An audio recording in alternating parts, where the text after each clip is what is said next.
what is your best guess as to what's going to happen with Trent Williams and the Redskins? I don't know if he's there on Monday, but if he's not there on Monday, I think he'll be in pretty soon. And I wouldn't have said that before the Laramie Tunsil trade from Miami to Houston.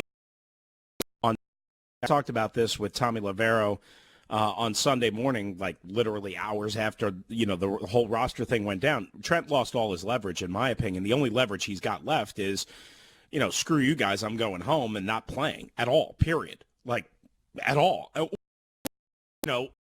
Stay out, and I'm going to see how truly committed to not trading me you are, and maybe I'll come back past the trade deadline if you're still resisting all trades. He lost a lot of leverage on Saturday when Tunsil went from Miami to Houston. Never mind what Houston paid. He just lost another contending team. Oh, by the way, a team that's in his kind of hometown where he owns a gym with Adrian Peterson. Oh. And, the bottom line is you take New England off the board. They traded for 14 offensive linemen last week. None of them named Trent Williams. You take them off the board, meaning Houston. Who else do you have? Maybe the Chargers, but Okun's going to come back in 6-7 weeks, whatever it is.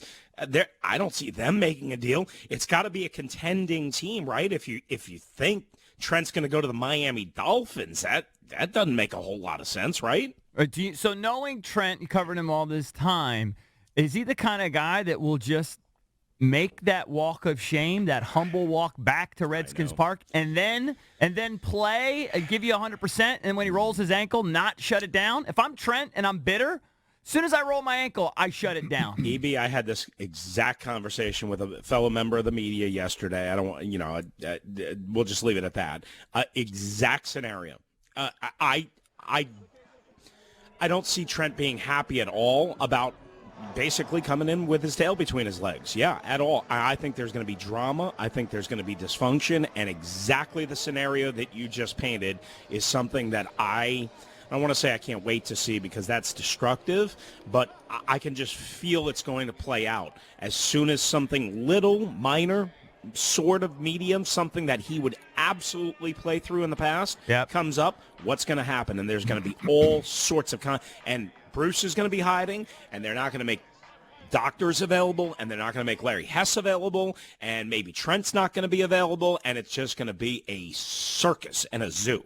Rooster, what is plan B, at least for this Sunday against the Eagles, if the left side of the line is just a disaster early with Penn and Flowers? Where does Gruden go from there if it just looks like they're not holding up?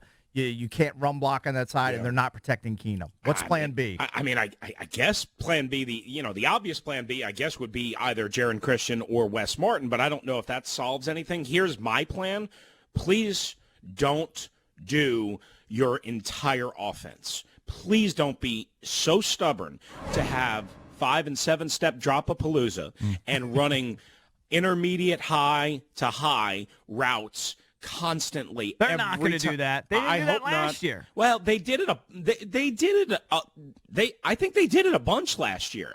See, this notion that Alex Smith did not go deep, to me, that's incorrect, fellas. He went deep, not a ton, but when he went deep, he wildly missed. Yeah, he was terrible. He was but it wasn't a huge part of the game plan. No, but Jay likes to run the intermediate to high complex route concepts, and that's the offense from high to low, medium to low.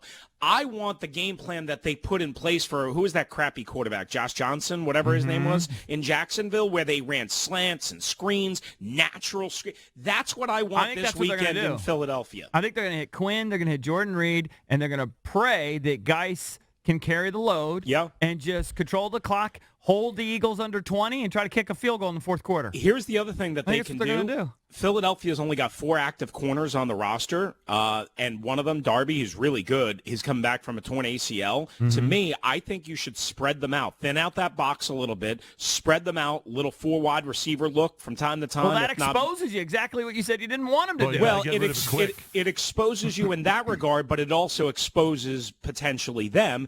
And what I'm saying is a quick 3-step drop or a quick turn drop out of the pistol, that is the kind of thing that I think is going to work. and maybe get your guys, especially some of these guys. Look, if you put Steven Sims on this roster, I think, by the way, he'll be active on Sunday for as much the kick return game as much his speed. Get it out of your hands, get it into your playmakers, make them make a tackle in space. To me, spread out the thin out the box a little bit, attack their weakness, which is certainly on the back end, and again, at corner where they're light. They've got some talent, but they're light and they're banged up. To me, that's what you do to depth and pass rush. If Steven Sims scores on Sunday, Bickle's going to be on fire on Monday. I know. Well, look, I'm not suggesting he's having a great year, but I think he's an asset. They don't have that many playmakers. What about Jordan Reed? What do you expect from him? Is he going to play? Gonna play. 100%? Well, so, I think it's a really good sign that he did, a good cardiovascular workout on Monday and then didn't have any symptoms that prevented him from being limited yesterday. So that's all a really good sign. However, I will caution you.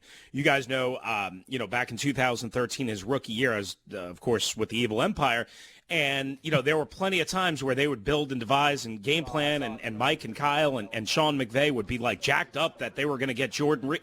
And something would happen Saturday afternoon or Saturday night or Sunday morning, and they were frustrated as all get out.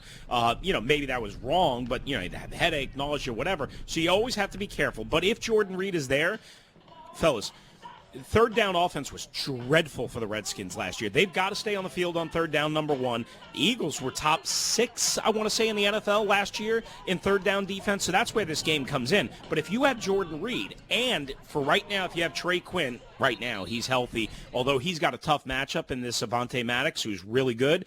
To me, if you have those inside guys, then that makes things, again, easier and better for me on the outside perimeter with those quick slant passes, those quick throws, those quick little screens to the wide receiver to try and get my guys in space. Chris, I know it was 2 teams ago, but I wouldn't be shocked at all to see the Eagles take a deep shot with Deshaun Jackson on their first or second series because we know that he gets up to play his former teams. I would not be shocked to see them try the deep shot with him early in the game. How are they going to line up defensively against Jeffrey, Aguilar, and Jackson? Yeah, so I think as far as Aguilar, he'll work out of the slot. So I believe that'll be Jimmy Moreland straight up from the start. And if Jimmy struggles, maybe you go DRC there.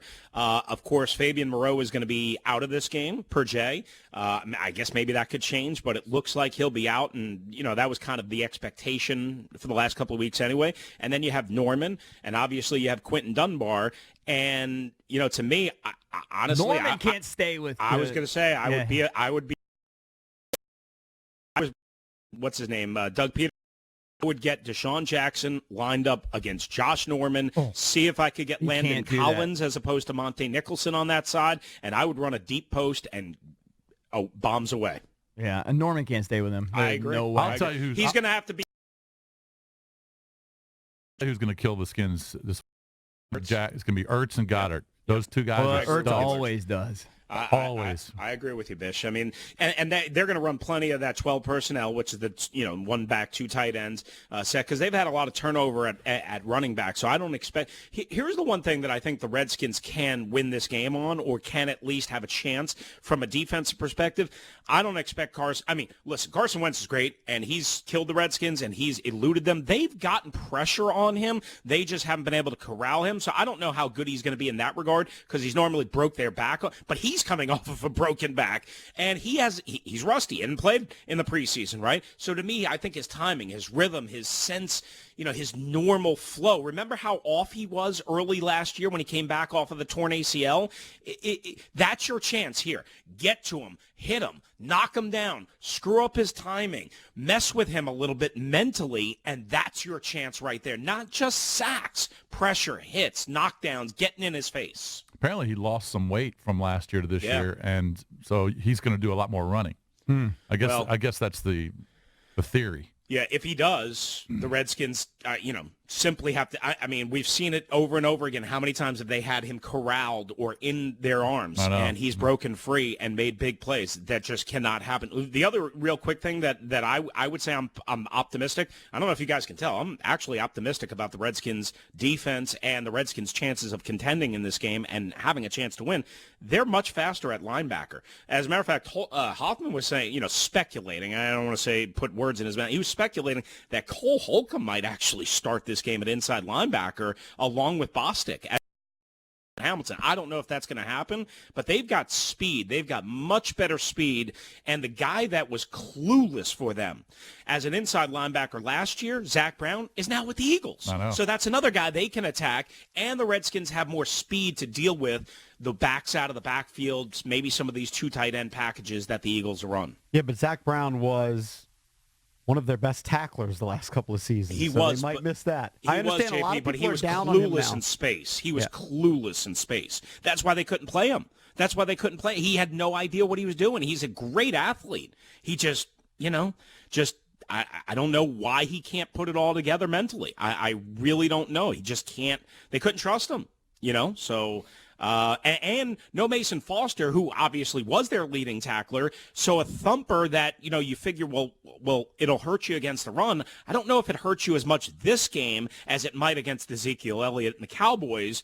But to me, I think they're better because they're going to be able to run with these guys in the flats, on the little shallow crossing routes, and on pick routes. All that stuff that they struggled miserably with in the second half of last year was because of a lack of team speed and a lack of knowing where to be. Rooster, if in about 30 seconds, if you had $100 to take to the window at the sports book at Hollywood Casino Charlestown, do you bet on the Redskins catching 9.5, or you lay the number with the Eagles? I'm going plus the 9.5, absolutely stone cold lock. Betting with cakes. Yeah, It's just great to talk some football. Thank you, Chris. Of course, Thank it you, is guys. football season. Finally presented by the Sportsbook at Hollywood Casino Charlestown. Every game, every bet for real sports fans.